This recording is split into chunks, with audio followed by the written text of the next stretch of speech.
قیدی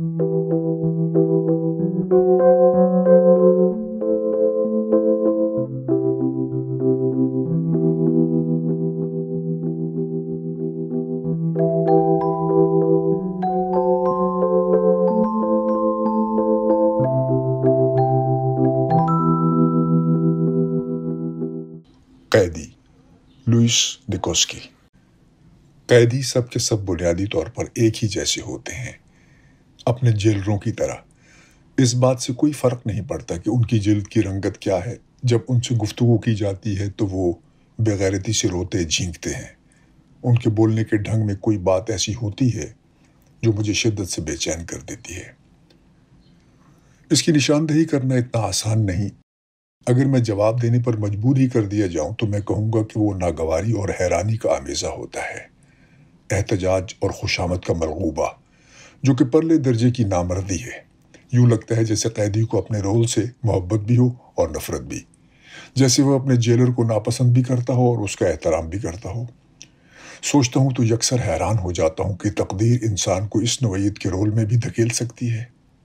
میں ادھر جارج کو دیکھتا ہوں، پھٹے حالوں، میلا چکٹ، بھوک کا مارا اور دھوپ کی کمی کے باعث جلد بھی تھوڑی بہت پھیکی پھیکی، تو میرے آنسو نکل آتے ہیں۔ آخر کو جارج کبھی میرا آقا اور جیلر تھا، حالانکہ اب آپ اس بات کو جان نہیں پائیں گے۔ اس گورے آدمی کے ہاتھ میں 12 ملین کالوں کی قسمت تھی، اور بدنصیبی دیکھیے کہ اس تعداد میں سے بندہ خاص قیدی کی حیثیت سے جارج کے پلے پڑ گیا۔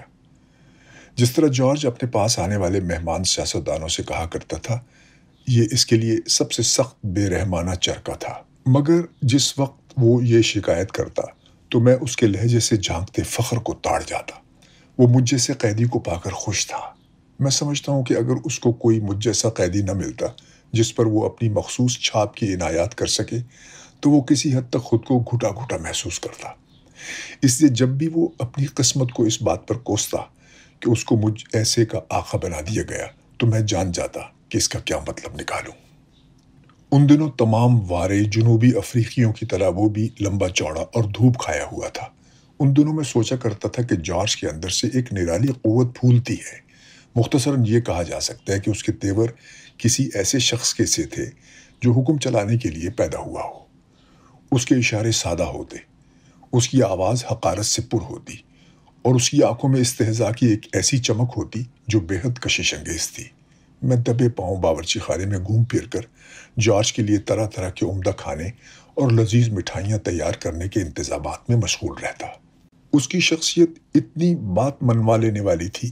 اب تو آپ کو اس شخص کا خالی پھونک نظر آتا ہے جس میں کبھی حکم چلانے کا سخت گیر جذبہ جاری و ساری تھا۔ وہ نیلی آنکھیں اب مٹیالی ہو چکی ہیں اور ہاتھ پاؤں ناقابل شناخت حد تک جھر چکے ہیں۔ خیر، قسمت کے دھنی لوگوں کا تقدیر یہی حشر کرتی ہے۔ جارج کو میں اس وقت کے اسی قسم کے آدمیوں میں شمار کرتا تھا۔ میں دیکھتا ہوں کہ آپ منہ بنا رہے ہیں۔ میرا خیال ہے آپ اس بات پر یقین نہیں رکھتے کہ اس میں تقدیر کا کچھ دخل ہے۔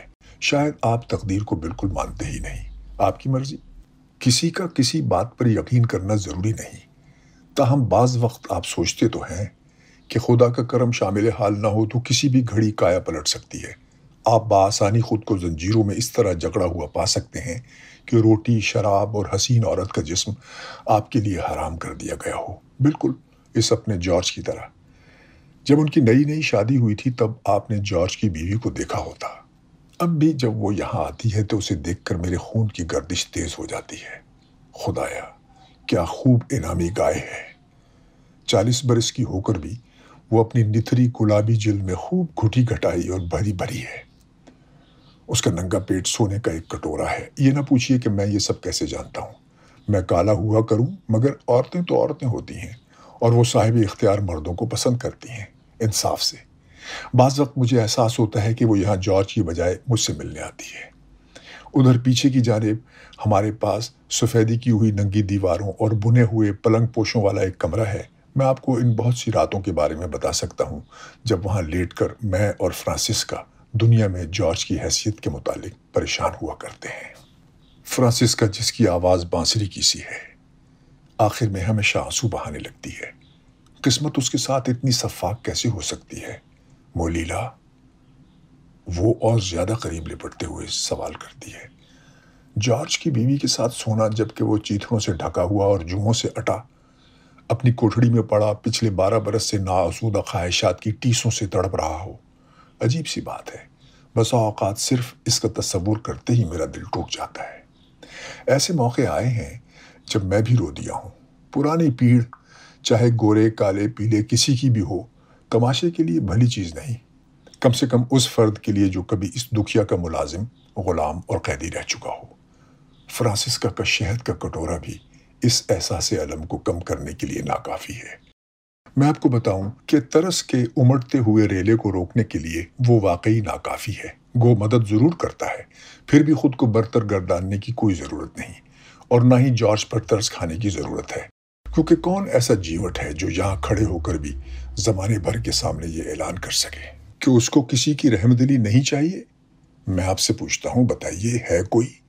ایسا کوئی بھی نہیں۔ ہم سبھی کو رحم درکار ہوتا ہے، یہاں تک کہ گرما گرم متناسب ہاتھ پاؤں والی اصیل انعامی گائے فرانسسکا کو بھی۔ کیا آپ یہ جانتے ہیں کہ فی زمانہ ہم خود کو محبوب محسوس کیے بغیر محبت کرتے ہیں؟ ہم خدا کے لطف و کرم کا تجربہ تو کرتے ہیں مگر نجات کا احساس کیے بغیر۔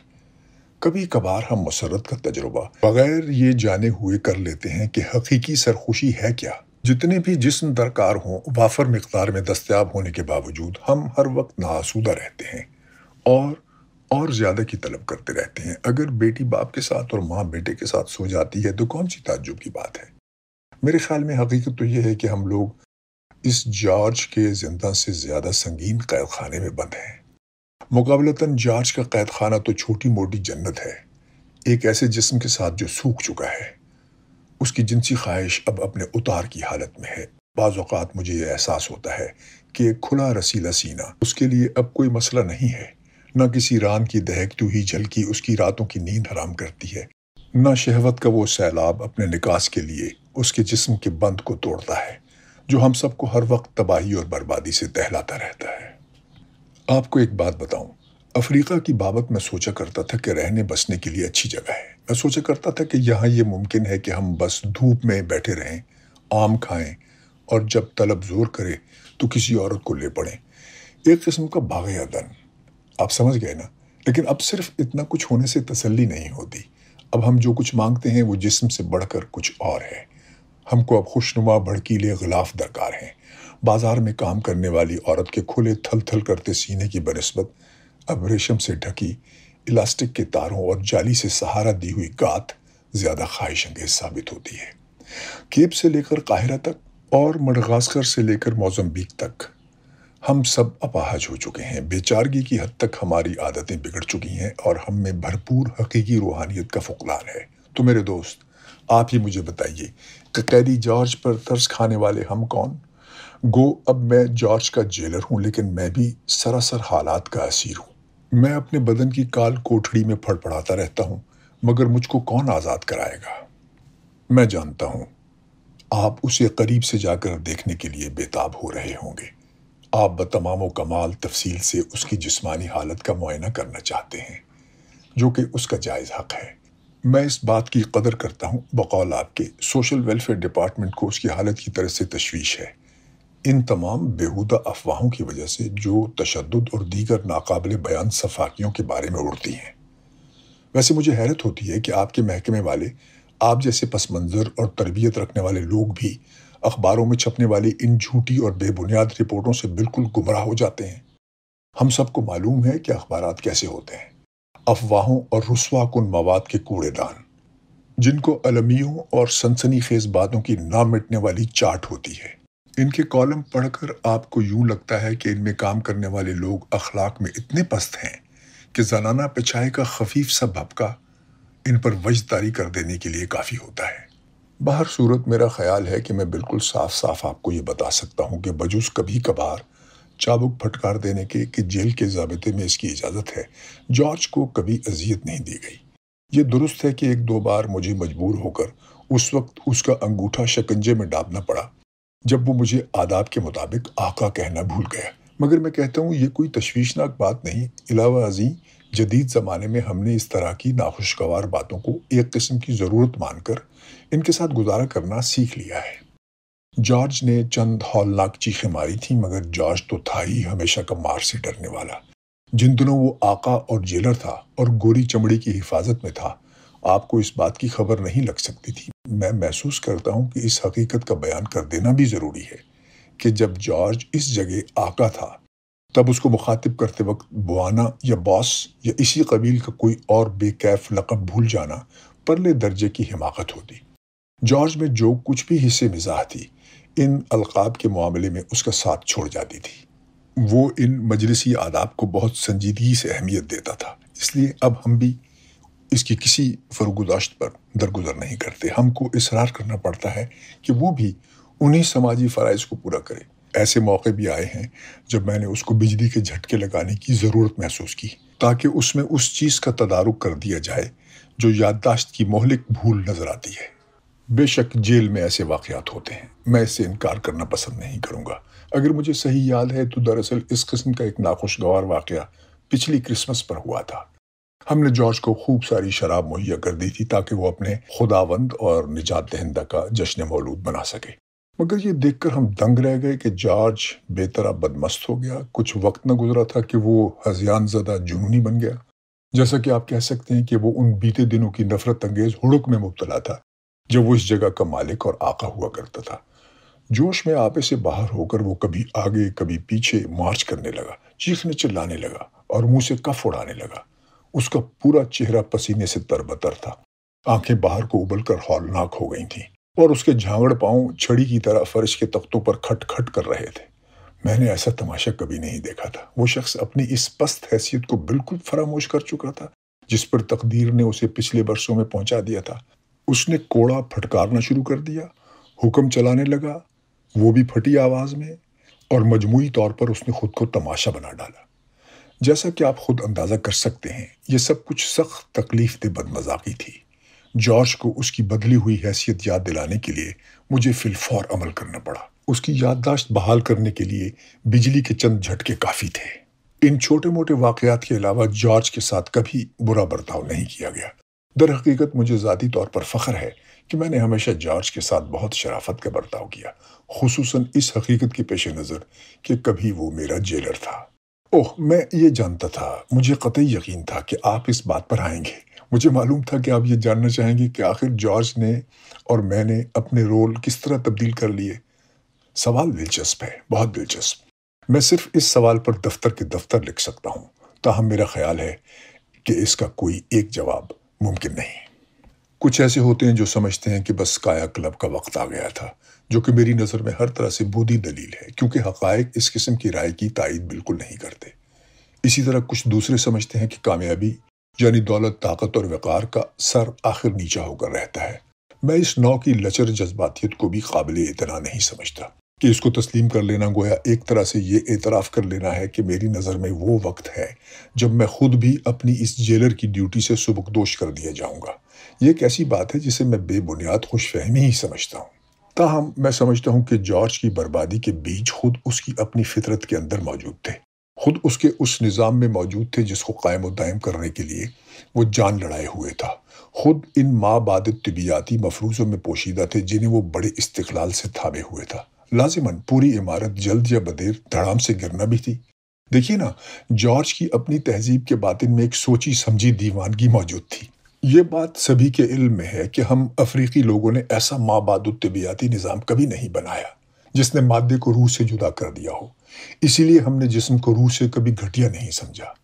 اسی لیے ہم نے ناقابل قبول چیز جان کر کبھی بھی اس نام نہاد ناشائستہ طلب سے نفرت نہیں کی، جو کہ میری دانست میں جارج اور اس کے بھائی بندوں کی اپنے آپ سے نفرت بلکہ گھن کا اصل سبب ہے۔ وہ ہمیشہ روح یا عقل کو جسم پر فوقیت دیتے ہیں۔ آپ نے کبھی ان کو رقص کرتے ہوئے دیکھا ہے؟ ان کے بیشتر رقص علامتی زبان میں جسمانی حرکات کی تجرید ہوتے ہیں۔ واہ، موزارٹ، واگنر۔ میں سمجھتا ہوں اس قسم کی موسیقی کی توصیف میں بس یہ کہا جا سکتا ہے کہ وہ بلند پرواز ہے۔ یہ ایسے افراد کی تخلیق ہے جو اپنے جسم سے بلند ہو چکے ہوں، جو اپنے مساموں سے نکلتی بسانت سے گھن کھاتے ہوں۔ مثلاً میں سوچتا ہوں کہ جس وقت جارج نے اپنی افریقی ملازمہ زازا پر پہلی نظر ڈالی تھی، اسی وقت اس نے خود کو آقا بنائے رکھنے اور حکم چلانے اور حکومت کرنے کے ارادے کو تج دیا تھا۔ وہ مغرور آقا بالکل نہیں رہا تھا، بلکہ تبھی ایک ایسے معذور کے رتبے کو پہنچ چکا تھا جس کو کچھ ایسی نگہداشت اور گرم جوشی درکار تھی جو صرف وہ سیاہ ہنگامہ خیز جسم ہی مہیا کرتا نظر آتا تھا۔ تب وہ ایک ایسے جعلی غم میں مبتلا ہو گیا جس کو غلط کرنے میں ہر ڈھارس بے اثر تھی۔ اس نے اپنے آپ سے نفرت کرنا شروع کر دی، اور ساتھ ہی ہر اس شے سے جو کبھی اس کو عزیز تھی۔ سب سے زیادہ تو وہ اپنی بیوی فرانسسکا کے لیے ناقابل برداشت اور جابر بن گیا تھا۔ بلا نوشی اتنی کرنے لگا کہ سڑی ہو گیا تھا۔ وہ جھگڑالو اور دھونسیانے والا بن گیا تھا۔ میں سمجھتا ہوں یوں اس نے خود کو لوگوں کی ملامت کا ہدف بنا کر چاہا کہ اپنے گناہوں کا کفارہ ادا کرے اور اس طرح اپنے نفس کو سزا دے جس نے اس کو بھٹکا دیا تھا۔ بس وہ ایک بات بھول گیا، جنوبی افریقہ میں نسلی میل جول کے خلاف قوانین بہت سخت ہیں۔ آدمی کو ہر خطا معاف کی جا سکتی ہے سوائے اس خون میں ملاوٹ کرنے کے جس کی بابت مقبول عام تصور یہ ہے کہ وہ خالص نسلی خصوصیت کا حامل ہوتا ہے۔ اس لیے جارج نے زازا سے کھلے بندو جس طرح کا ربط جاری رکھا۔ اس سے میں نے تو یہی نتیجہ اخذ کیا کہ یہ سب اس کی اس لاشعوری خواہش کی وجہ سے تھا کہ وہ گرفتار کر لیا جائے اور اسے سزا دی جائے۔ یہ تھا اس کا طریقہ کار اپنے جسم سے بدلہ لینے کا، جس کو نہ تو وہ تج سکتا تھا نہ صلیب پر چڑھا سکتا تھا۔ جیسا کہ آپ دیکھ سکتے ہیں یہ تھا وہ پہلا موقع جو خود اس نے اپنی ذات پر غالب آنے کے لیے مجھ کو فراہم کیا۔ شاید آپ کہیں کہ زازا اور میں نے اس کے لیے جو پھندا تیار کیا وہ خوب سوچا سمجھا بلکہ ذہانت کا شاہکار تھا، مگر مجھے اس پر یقین نہیں۔ یہ تو اتنا ہی آسان تھا جتنا انڈا توڑنا۔ دوسری طرف میں کہوں گا کہ اس سلسلے میں فقط ایک اور بالادستی جو میں قبول کرنے کو تیار ہوں، وہ ان لوگوں کے بارے میں واقفیت حاصل کر لینے کا موقع ہے جو جارج اور اس کی قبیل کے لوگوں نے میرے لیے مہیا کیا۔ پورا نظام تعلیم جو انہوں نے وضع کیا اس کی بناوٹ بھی ایسی تھی کہ اس نے مجھ کو جارج کے بارے میں اتنا کچھ سکھا دیا کہ جارج شاید میرے بارے میں اس کا عشر عشیر بھی نہ جان سکتا ہوگا۔ اس میں تعجب کی کوئی بات نہیں کہ میں جارج کی شہزوری اور کمزوری دونوں کے ایک ایک نقطے سے واقف ہو گیا۔ چنانچہ میرے لیے جارج کوئی بند کتاب نہیں تھا، بلکہ ایک ایسی نشان زدہ کتاب تھا جس کی ورق گردانی کوئی شخص مستقل کرتا رہا ہو۔ بائبل کے مفہوم میں آپ یوں کہہ سکتے ہیں کہ اس وقت حبوط جارج واقع ہوا۔ اس نے ایک سیاہ فام عورت کو دیکھا جس کی اسے چاہ تھی، اپنی قوم کے لازمی مگر غلط تصور پر کہ وہ عرفہ و اعلیٰ ہے قائم رہنے کی بجائے وہ قطعی شرمناک طور پر جسم کی کمزوریوں کا شکار ہو گیا۔ یہی اس کا زوال تھا۔ آپ ضرور دریافت کر سکتے ہیں کہ اس قصے میں کہاں آتا ہوں، میں کس طرح جارج کا قیدی بنا۔ یہ بالکل عام سی بات ہے، اس کی تفصیلات جیسی کچھ بھی وہ ہیں در حقیقت بہتوں کو غیر اہم نظر آئیں گی۔ پھر بھی آپ جیسے لوگوں کو میں خوب جانتا ہوں، وہ نسل جو حقائق چٹا کر پروان چڑھائی گئی ہے۔ اجازت ہو تو آپ کو آگاہ کر دوں کہ جارج کا شوق بھی یہی تھا، یعنی حقائق۔ بہرحال میں آپ کو حقائق سے بے کم و کاست آگاہ کرنے کا پابند ہوں۔ جس سال میں جارج کی خدمت پر مامور کیا گیا، مجھ کو آوارہ گردی جیسے محمل الزام میں گرفتار کیا گیا تھا۔ ان دنوں سزا کی مدت قید خانے میں گزروانے کی بجائے وہ لوگ قیدیوں کو اشراف کے پاس ارزاں سزا یافتہ مزدور کی حیثیت سے ٹھیکے پر بھیج دیتے تھے۔ یقیناً یہ دوسرے نام سے ایک طرح کی غلامی ہی تھی۔ بہرحال یوں میں جارج کی تحویل میں آیا اور وہ میرا آقا اور نگراں بن گیا۔ تائیں کہ تبدیلی کا وہ ناخوشگوار لمحہ آ پہنچا۔ اس وقت جیسا کہ میں تھا، ذرا تصور کیجئے، زندہ دل، کوچہ گرد، نوجوان، مہذب اور ذہن رسا کا مالک تھا۔ اس وقت میں وہ ہوا کرتا تھا جس کو انفلکس کنٹرول ڈپارٹمنٹ کی اصطلاح میں بے خانمہ مقامی کہتے ہیں۔ کسی حد تک درست اس تعریف کے ساتھ انہوں نے ایک ذرا سی تفصیل اور شامل کر لی کہ بظاہر میرا کوئی روزی کا سہارا بھی نہ تھا۔ واقعتاً اس سرکاری اندراج پر میں تو کسی قدر نازاں تھا کہ ان الفاظ سے مجموعی طور پر ایک مکمل لاؤبالی پن کی زندگی کا اظہار ہوتا تھا، جو کہ جارج کی باسلیقہ زندگی سے قطعاً مختلف تھی، اور نظروں کے سامنے ایک ایسے فرد کی تصویر آ جاتی تھی جس کا کوئی مقرر پتہ نہ ہو، جس کے اپنوں میں آگے پیچھے کوئی نہ ہو، جس کے پیر میں ہر آن ایک چکر ہو، ایک موسمی پرندے کی طرح یا بقول قصے ایک ملاح کی طرح۔ اس تصویر کو مکمل کرنے کے لیے مجھے ہر بندرگاہ میں فقط ایک چھوکری کی ضرورت تھی۔ اگر جارج کے زوال کا سبب اس کے جسم کی کمزوری تھی تو میرے زوال کا سبب غالباً میرا متلون تخیل اور ایک ناقابل اعتبار حصے مزاح تھی۔ یوں میں